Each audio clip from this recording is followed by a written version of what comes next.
Fabien Galthié questions New Zealand Rugby's handling of Scott Robertson. Dismissal. France head coach Fabien Galthié has become the latest high-profile figure to question New Zealand Rugby's NZR decision-making after the governing body abruptly parted ways with Scott Robertson midway through his tenure as All Blacks head coach.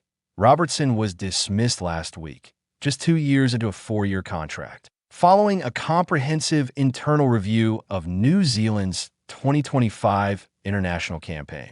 While NZR has framed the decision as part of its responsibility to uphold elite performance standards, the move has drawn growing criticism from within the global rugby community, none more pointed than that of the French head coach. Speaking to L'Equipe, Galthie expressed confusion and concern over both the timing and rationale behind Robertson's dismissal, as well as NZR's broader approach to coaching succession at international level.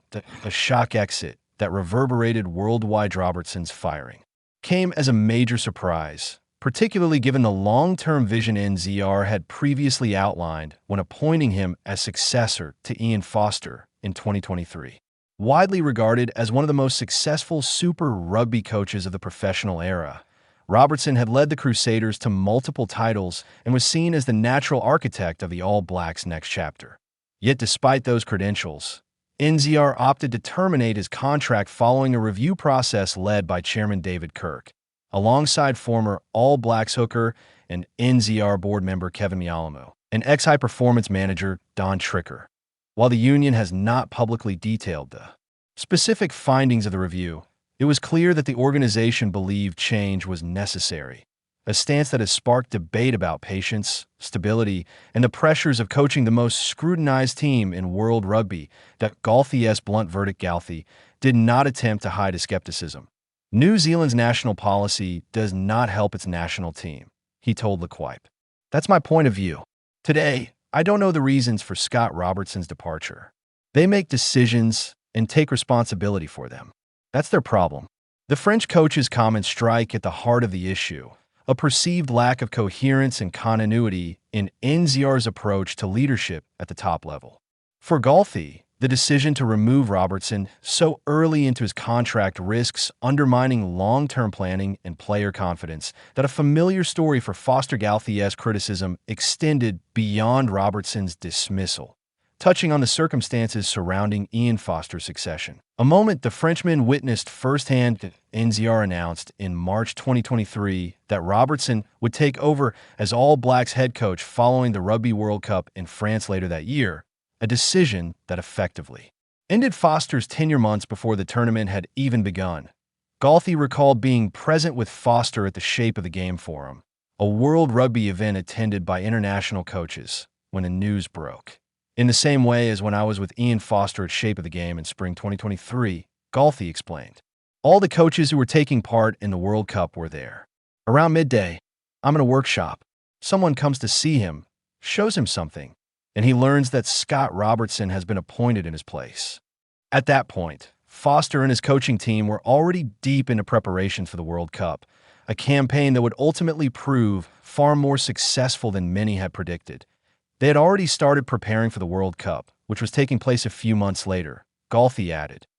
Not very tactful despite the shock of learning his fate in such a public and impersonal way. Galthie said Foster handled the moment with dignity. He reacted with great class. He didn't dwell on it. Galthie said, I just felt a buzz around him. However, the French coach was far less impressed by how NZR handled the situation. I didn't find the situation very tactful. The comment underscores a recurring theme in the criticism of NZR's recent decisions, that while the organization may act decisively, it has at times struggled with the human side of leadership transitions. That Foster's final act in the months that followed the announcement of his impending departure. Foster delivered one of the strongest periods of his tenure. Under intense pressure, the All Blacks went on to win the Rugby Championship, defeating South Africa, Australia, and Argentina with renewed authority.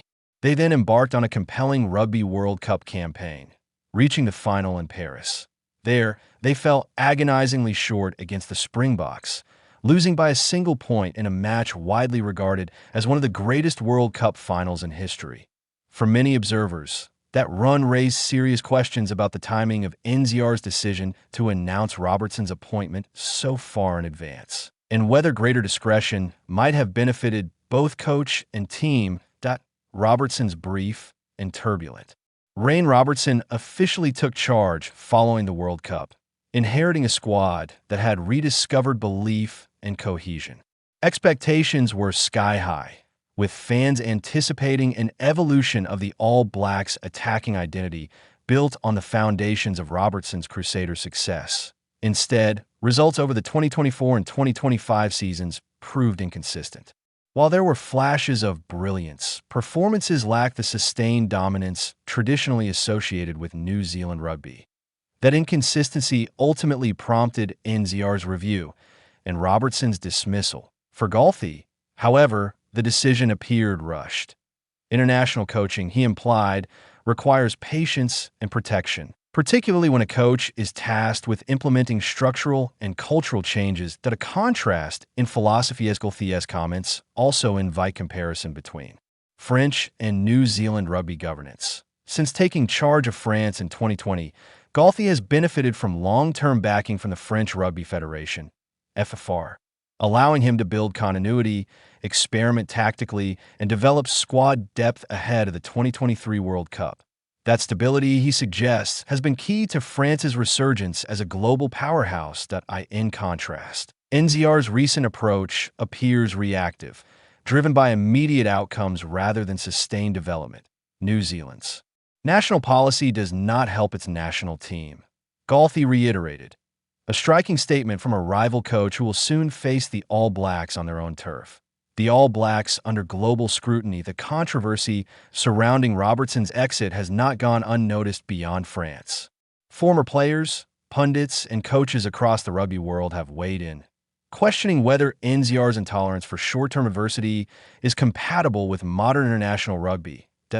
In an era of improved global competition, even the All Blacks cannot expect seamless dominance, a reality that demands adaptability not just from players and coaches, but from administrators as well. Galthie's comments add international weight to that argument. Silence from NZR. For now, NZR Chairman David Kirk has defended the review process, insisting that decisions were made with the long-term interests of New Zealand rugby in mind. He has denied claims of player revolts or internal power struggles, emphasizing performance metrics and strategic direction as the primary factors. Yet the lack of transparency has left room for speculation, particularly as NZR prepares to announce Robertson's successor in the coming weeks. Looking ahead, France versus New Zealand adding further intrigue. The All Blacks are scheduled to begin their nation's championship campaign against France on July 4th in Christchurch, before hosting Italy and Ireland, in Wellington and Auckland respectively. That opening clash will pit Galthie directly against the system he has publicly criticized, a narrative that ensures the spotlight will be intense long before kickoff. For France, the tour represents an opportunity to measure themselves against a New Zealand side still grappling with uncertainty at the top. For the All Blacks, it will be an early test of resilience amid organizational upheaval that a warning from the outside. Fabien Galthie's intervention may not alter NZR's course, but it serves as a stark reminder that the All Blacks' internal decisions resonate far beyond their own borders. In a sport where culture, trust, and continuity are paramount, perceptions matter.